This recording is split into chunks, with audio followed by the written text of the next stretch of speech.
Hello students, welcome to our channel smile पाठशाला।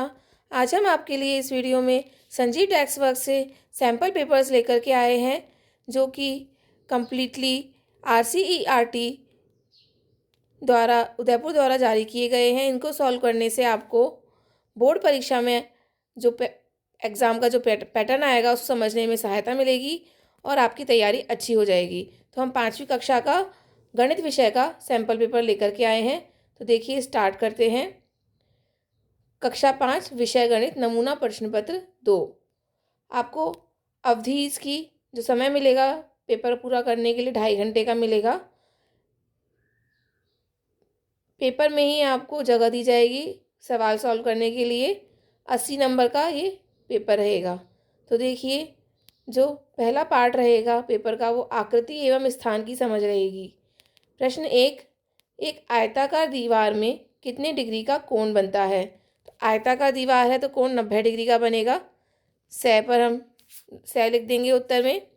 दूसरा है, विजय ने एक आयत बनाया है, इसका परिमाप और क्षेत्रफल ज्ञात कीजिए।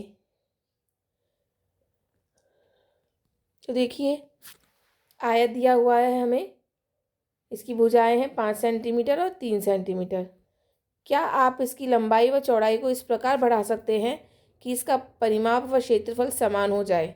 लंबाई व चौड़ाई दोनों को बढ़ाना ज़रूरी नहीं है। तो देखिए, पहले तो हम जो आयत बनाया है उसका परिमाप एवं क्षेत्रफल ज्ञात करेंगे।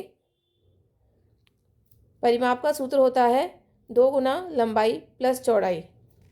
देखिए, विजय द्वारा बनाए गए आयत का परिमाप बराबर 2 गुना लंबाई प्लस चौड़ाई। लंबाई 5 सेंटीमीटर है और चौड़ाई 3 सेंटीमीटर। 2 गुना 5 प्लस 3 बराबर 2 गुना 8 सेंटीमीटर बराबर 16 सेंटीमीटर इसका परिमाप हो गया। और आयत का क्षेत्रफल ज्ञात करेंगे तो लंबाई गुना चौड़ाई बराबर 5 गुना 3 बराबर 15 वर्ग सेंटीमीटर। यदि इस आयत की लंबाई को हम 1 सेंटीमीटर बढ़ाते हैं, 1 सेंटीमीटर कम कर दें और चौड़ाई को 1 सेंटीमीटर बढ़ा दें तो इसकी नाप निम्न प्रकार से हो जाएगी। लंबाई इसकी 4 सेंटीमीटर और चौड़ाई भी 4 सेंटीमीटर हो जाएगी, तो इसे वर्ग कहेंगे। इसका परिमाप और क्षेत्रफल दोनों समान हो जाएंगे। तो वर्ग का परिमाप 4 गुना भुजा बराबर 16 सेंटीमीटर आ जाएगा। वर्ग का क्षेत्रफल भुजा गुना भुजा बराबर भी 16 वर्ग सेंटीमीटर आ जाएगा। ठीक है, आगे देखिए, नीचे दी गई त्रिविमीय आकृतियाँ ऊपर से बाईं अथवा दाईं तरफ से देखने पर कैसी दिखाई देती हैं?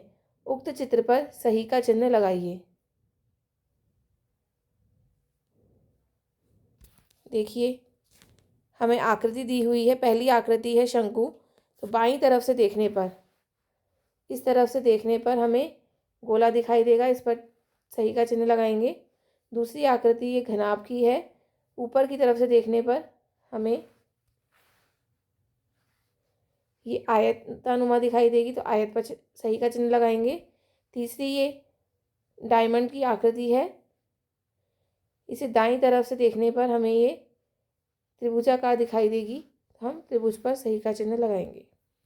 आगे देखिए, प्रश्न नंबर 4, दिए गए भवन के नक्शे को देखकर निम्नांकित प्रश्नों के उत्तर दीजिए। नक्शे में 1 सेंटीमीटर बराबर 1 मीटर है और जो काले रंग की दी हुई हैं वो खिड़कियां हैं और छायांकित भाग द्वार हैं। ठीक है,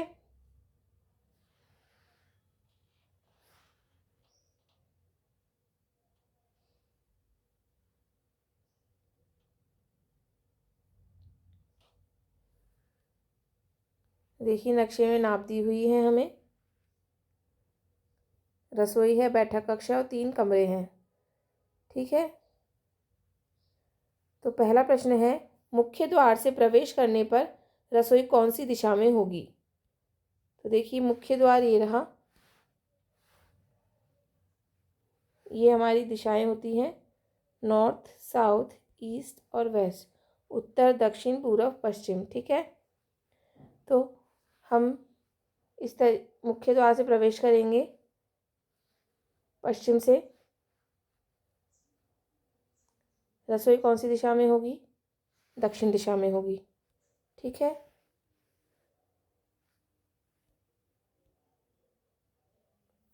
पूर्व दक्षिण दिशा में बाईं ओर। अगला है सभी कमरों के द्वार गिनकर बताइए। कमरों के द्वार गिनेंगे।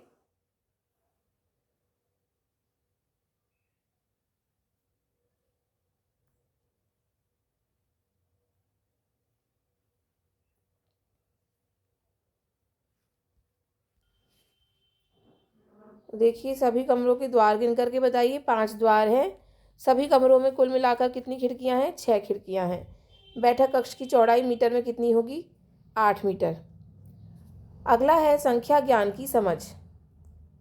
तो प्रश्न देखिए, 50,252 को अंकों में लिखा जाएगा। 50,252 इस तरीके से लिखा जाएगा और आ जाएगा कोष्ठक में। अगला है किसी वस्तु को 9 बराबर भागों में बांटकर उसमें से 5 भाग लेने पर प्रदर्शित भिन्न क्या होगी? 5/9। ठीक है, ए आ जाएगा उत्तर में। अगला है 100 बराबर भागों में बटी कागज की एक पट्टी का प्रत्येक भाग कहलाता है शतांश। से आ जाएगा उत्तर में। अगला है प्रश्न नंबर 8। इसका पहला है 9, 7, 2, 0 व 5 अंकों से बनने वाली 5 अंकों की संख्या बनाकर सबसे बड़ी व सबसे छोटी संख्या लिखिए। तो पहले हम सबसे बड़ी संख्या लिखेंगे तो बनेगी 97,520। ठीक है, और सबसे छोटी संख्या बनेगी 20,579। अगला है दी गई संख्याओं 8,004, 80,004, 8,068, 8,098, 80,010 को अवरोही क्रम में लिखिए। अवरोही क्रम हमारा होता है घटता हुआ क्रम।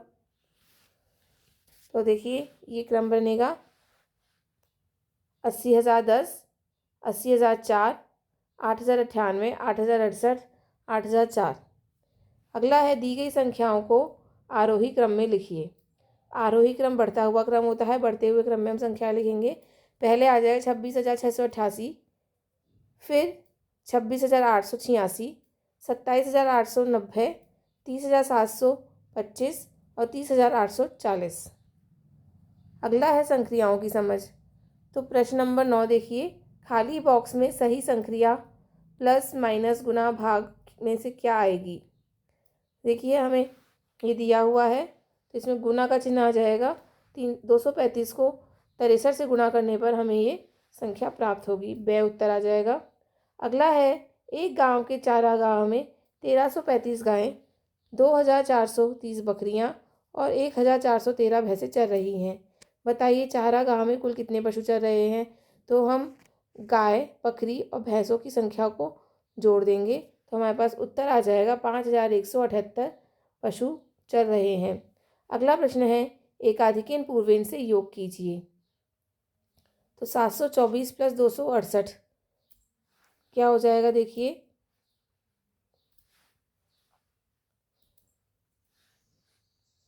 हम 4 और 8 को जोड़ेंगे, 12 आता है 2 और एकाधिकेन पूर्वेन हम लगा देंगे यहाँ पर 6 पर, 6 के ऊपर। ठीक है, एकाधिकेन का चिन्ह लगा देंगे। फिर हो जाएगा कितना हो जाएगा? 2 और 6 और 1 7, 7 और 2 9। ठीक है, और फिर अगला 7 और 2 9। ठीक है, तो 992 हमारा उत्तर आ जाएगा। हम लिखेंगे इकाई के अंकों का योग 4 + 8 = 12। योग 10 से अधिक है तो पूर्व के अंक 6 पर एकाधिकेन का चिन्ह लगाएंगे। अब दहाई के अंकों का योग करेंगे। 2 + 6 एकाधिकेन बराबर 2 + 7 = 9। सैकड़ों के अंकों का योग करेंगे। 7 + 2 = 9। तो हमारा उत्तर आ जाएगा 992। ठीक है, अगला है प्रश्न नंबर 12। एक बगीचे में 118 क्यारियां हैं और प्रत्येक क्यारी में 655 पौधे हैं। बताइए उस बगीचे में कुल कितने पौधे हैं? तो एक क्यारी में 655 पौधे हैं तो 118 क्यारियों में ज्ञात करने के लिए हम 655 को 118 से गुना कर देंगे तो हमारा उत्तर आ जाएगा 77,290 पौधे हैं। अतः बगीचे में कुल 77,290 पौधे हैं। अगला है राम के घर से स्कूल की दूरी 4 किलोमीटर है।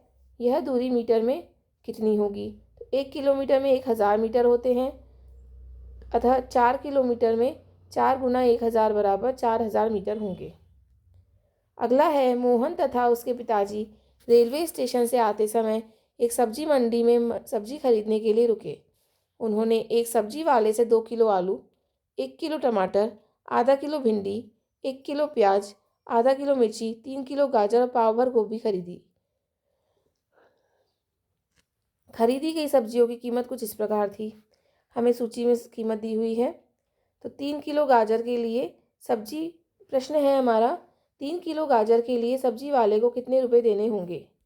तो देखिए, गाजर की कीमत 35 रुपये किलो है। 1 किलो गाजर 35 रुपये की आती है। 3 किलो गाजर के लिए 3 गुना 35 बराबर 105 रुपये देने होंगे। अगला है, उन्होंने कुल कितने रुपए की सब्जी खरीदी। तो हम पहले सब्जियों के नाम लिखेंगे जो जो उन्होंने खरीदी। उन्हें खरीदी थी आलू, टमाटर, भिंडी, प्याज, मिर्ची, गाजर और गोभी।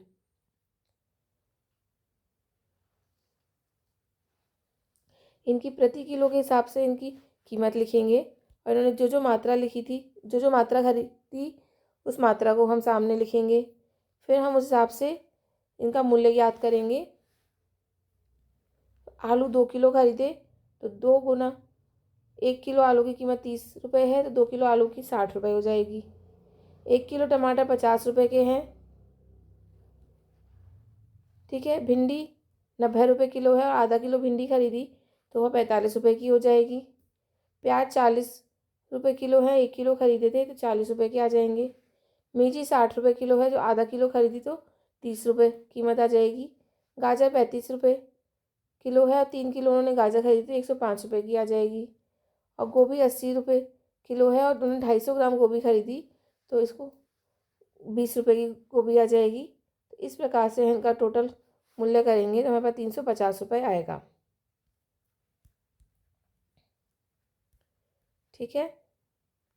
तो उन्होंने कुल 350 रुपये की सब्जी खरीदी। अगला है, सब्जी की कीमत चुकाने के लिए उस राशि का नोट बताओ जिसे देने पर कम से कम नोट देने की आवश्यकता हो। 350 रुपये का नोट, तो एक नोट 200 रुपये का, एक नोट 100 रुपये का और एक नोट 50 रुपये का देंगे। 350 रुपये हो जाएंगे। यदि उन्होंने सब्जी वाले को 500 रुपये का नोट दिया होता तो बताओ सब्जी वाला उन्हें कितने रुपये लौटाएगा। 500 में से हम 350 रुपये घटा देंगे, सब्जी वाला उन्हें 150 रुपये लौटाएगा, ठीक है। आगे देखिए, आंकड़ों का प्रबंधन एवं पैटर्न की समझ। प्रश्न है, निम्नांकित पैटर्न के लिए अगली संख्या होगी। हमारा पैटर्न है 5, 15, 45, 135।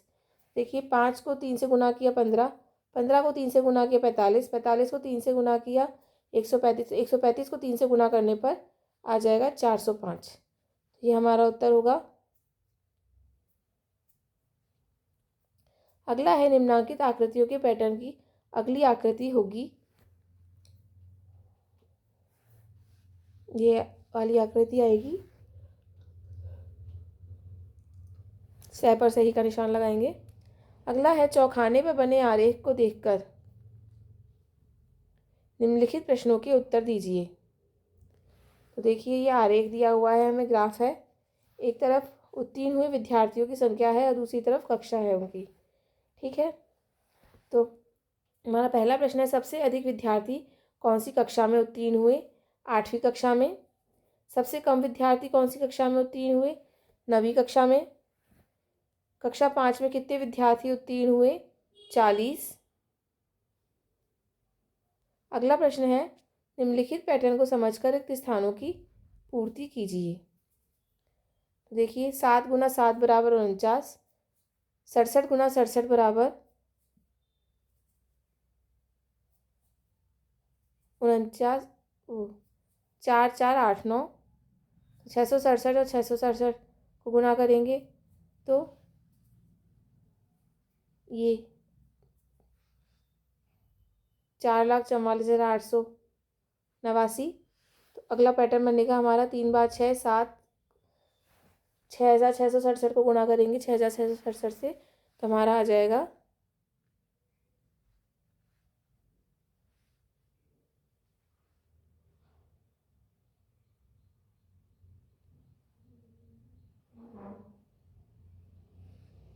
और बीच में